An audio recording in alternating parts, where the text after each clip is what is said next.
expect that it's going to be hard. Just expect it.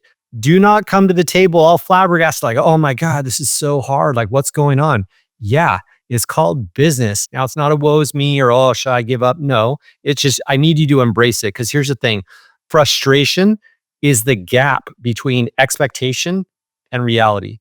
What if you could build a business in the modern world as big or as small as you want without having to compromise the things that were the most important to you in the very beginning?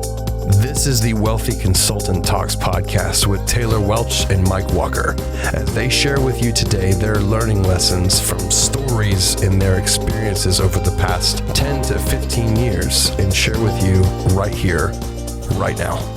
Let's get into it. What is going on, my friends? Mike Walker here. Excited to have you with me on another episode of the Wealthy Consultant Podcast. I've got a good one here for you guys today, and I know you're going to get a lot of value from it, and hopefully some things that you can immediately apply into your business. That's what we're always wanting to get you guys, right? It's just like actionable, implementable things that you can just plug and play as much as possible, right? So what I want to talk to you about is what to do when things aren't working. You know, this is a place that we can all find ourselves, regardless of your level of experience, regardless of your business model or whatever it is you do, however you monetize your expertise in the marketplace. The reality is that every once in a while, whether it be our fault or just the way it goes, the macro economy or whatnot, you're going to find yourself in a corner, in a rock between a rock and a hard place, right? That whole proverbial scenario. So what I want to share with you guys today are actual 4 concepts, 4 paradigms even that you can embrace to really help absorb some of this, some of the difficulties that you'll experience. And what I want to really emphasize here is that this comes from personal experience. You know, I remember the day like it was yesterday, 2008. The economy was just completely imploding upon itself. Now, some of you guys may not have been around or in the business space back then. I know I'm kind of dating myself here a little bit, but 2008, I was staring at my computer screen at my office at the business, and I literally said out loud, I wish there was somebody that I knew that knew what to do right now, because everything, like I said, was imploding. Every business around me was either shutting up their doors or complaining about sales being low or whatever, right? Things were really, really bad. And it was a pretty dire place to be. And what's worse is when you find yourself in that position and you don't know who to talk to and you don't know where to go, you don't know what to do, right? Remember, this is 2008. So yeah, there was an internet, but you know, we didn't have like business communities. There wasn't Facebook. There wasn't any way of like really networking beyond the local chamber of commerce or, you know, obviously asking around. But as I'm looking around, everybody else is pretty screwed too, right? And so it really dawned on me that at that point, up until that point, I had really ridden a wave of economic success. We had basically experienced the full spectrum that you could experience as a business. You know, up to that point, I bootstrapped it from 1996 all the way to 2008. We experienced our first $1 million year in 2007, and then 2008 hit. So literally, the painful irony was that literally almost 12 months to the day, I was sitting at my screen and just looking at far too many red numbers in the P&L and realized, wow, like, I don't know what to do. Everything that I had gotten to with this point or to that point had basically been, you know, a mix of luck, good timing, great product, great marketing, but I didn't have any reliable systems to support any contingencies, what I call the unknown unknowns. And what I want to leave you here today with are 4 things that can help absorb some of these elements of the entrepreneurial experience that many of you have either already faced and are either in now, or you're going to face them. And you're going to need to know how to get yourself out of that scenario. And luckily today, I'm going to give you some things that I know will get you out of those scenarios faster than I did, right? So I want to turn my months and years, even decades, into literal hours or even minutes for you as you apply these principles into your business, right? So let's get started. Number 1 is, I know this is a simple one, but I say this all the time when clients come on board here at the Wealthy Consultant, expect that it's going to be hard. Just expect it. Do not come to the table all flabbergasted, like, oh my God, this is so hard. Like, what's going on? Yeah, it's called business. Business is tough, man, right? Like being an entrepreneur is one of the most challenging vocations you could ever dive into, okay? So just no holds barred. Like, you have to understand you are in a very tough environment. Now, it's not a woe's me or, oh, should I give up? No, it's just, I need you to embrace it. Because here's the thing, frustration is the gap between expectation and reality. Expectation and reality. The farther away those two things are from each other, the more frustrated you are going to become. So I want you to like sync these up. This is something I teach on a lot. You may have even heard me talk about this before because I really need to seep in.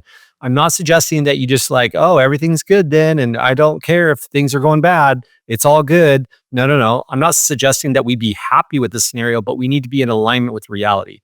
You are not going to win the battle against reality, right? So just expecting, oh, wow, yeah, okay, so this is one of those tough times that Mike was talking about. This is one of my times to really button down. This is one of the times that I can actually learn from and derive insights about maybe what is not so great about my business, right? Because here's the thing, my friends, like any business can do quite well when the economics are great and everybody's happy and spending money and, it's all good. But when things slow down, when the restriction of capital starts to tighten down and people get more, holding on to their money tighter, basically, we really have to be aware of the fact that, it's going to show weaknesses in our business, right? And so it magnifies the issues. You can cover up a lot of inefficiencies with money and sales and just flow. But as soon as that flow slows down, as soon as that revenue stops hitting the bank, very quickly the cracks in your foundation are going to start showing. And it's not long between those where those cracks become crevices become gaps become failures. And that's when you have businesses completely fall apart on themselves. And it doesn't matter whether you're a brand new entrepreneur or you've been in the game for 2, 3, or 4 decades. Like these are first principles. These are things that it doesn't matter who or where you are. Like these are the absolute basics of business here. But we have to understand that we need to align ourselves with reality. Like, it is really frustrating, but I'm going to figure it out. This is just the business of business. All right. Step number 1, expect it to be hard. Number 2 is higher quality questions. This is a big one. Once you find yourselves in a tough environment, it does not serve you to go, oh, why is this so hard? Or man, how come this is happening to me? Why isn't it the way it used to be? These questions do not serve you. These are not going to help you get to the data, to the information, to the decision-making point that you actually need. You need better questions. Higher quality questions beget higher quality answers. Okay. Higher quality answers, higher quality results. So what do I mean by that? Well, instead of like, oh yeah, this is really tough and man, I don't know what to do. You go, no, okay. What is the one thing that is under my control right now that I can do to move me one step closer to our desired result? What is the one thing in your control? There are going to be a lot of variables that you can't control. Again, remember my first principle, expect it to be hard and align with reality, right? Wow, there's a bunch of stuff that I don't like right now. Can't do anything about those things. So push those to the side and ask yourself, what are the things I can do? And then amongst those, what is the number 1, the highest leverage step that I can take? Is it just get through today? Like, let's just figure out how to deliver for this one client. Let's just figure how to make 5 more phone calls today. Whatever it is, right? Like you need to have clarity on what's that one highest leverage activity. Do not confuse the activity with productivity. They're not the same thing. Number 3, anchor with data. Anchor with data. What do I mean by that? Well, here's the thing.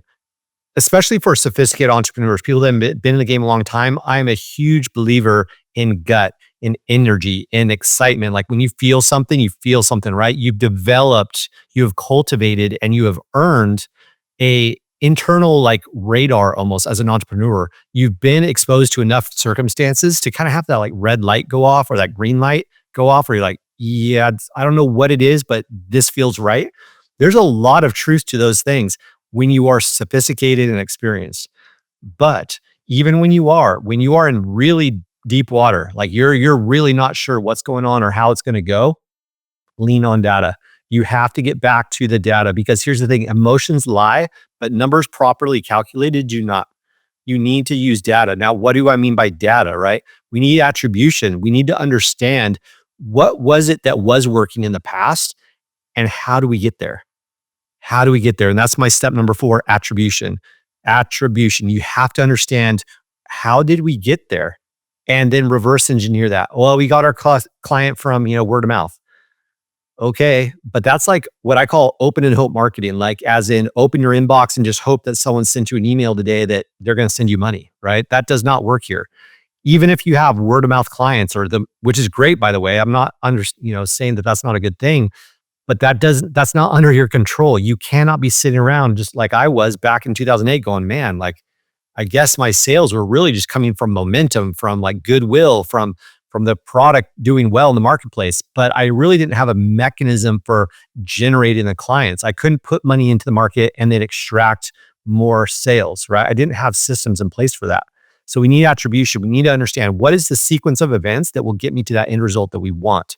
And again, even if it is word of mouth, then you really need to get serious about how do we generate word of mouth? How do we systematize that? So every single client transaction that we have, every single conversation that we have leads to a possibility of a referral. If that is what your business hinges on, is other people talking about your business, then you better get damn good about figuring out how to generate that. Okay. Now, if you use paid ads, that's obviously easier. Well, spend money and get ads. Well, that's fine. But if you are doing that, no doubt that there are a lot of complications with that as well, right? So it's not like a one size fits all solution here, but the concept is attribution. You need to understand what is winning. Because here's the thing, my friends. You know what's worse than losing and not knowing why? Is winning and not knowing why. Because if you're losing, not knowing why, you're like, well, we're losing. Like, that's just not good. And I guess we'll figure it out as we go, right? But if you're winning and you don't know why, that's really, really bad, because you can never get there again. As soon as you stop winning, guess what? You're like, well, I have no idea why we were winning, so I can't get us back there. It's kind of like climbing a mountain without a map and then coming back and then trying to climb it again and go, well, how did you do that? Well, I don't know. We just kind of went and did it. You die on the mountain that way, right? I don't want you to die on the mountain here. You need attribution. All right. So those are the 4. Let me recap really quick. Expect it to be hard. Just align with reality. Like, get over it. It's hard. Yeah, it sucks sometimes. You don't have to paint roses and rainbows over everything, but just understand that, like, accept reality. Reframe your paradigm so that you can accept better information. That will tee you up to asking higher quality questions, which is number 2, right? So align with reality. Start asking higher quality questions that will generate an absolute, a measurable leverage point or a measurable action that you can take, that you actually can control. Do not give any kind of exposure to negative talk. It doesn't serve you. It's only going to drive you down further. Number 3, anchor with data. If you ever find yourself like, man, this is really hard, you need data. You need to be able to go back to their books and go, look, if we call 100 people a day, we generate this many conversations. If we generate this many conversations, we turn it into this many emails or sales calls. If this many sales calls, it equates to this many clients. You know what I'm saying? You really got to know the data. If you don't know that, it's like, how do we do today? Well, we did great. We did a lot of sales. How? We just talked to a lot of people. Great. Well, how do you replicate that, right? And that's number 4, attribution. You need to know how you got there. How did you get to the top of the mountain? If you can do that, you can do it again. All right. All right, my friends, that's it. Hopefully this helps you. Like I said, these aren't magic pills. They're not silver bullets, and they're not even that complicated. But common sense isn't common practice. Make sure you buckle these in, put it into your business, use them, systematize them, and monetize. All right, guys, we'll see you in another episode of the Wealthy Consultant Podcast. Take care. Much love. See you later.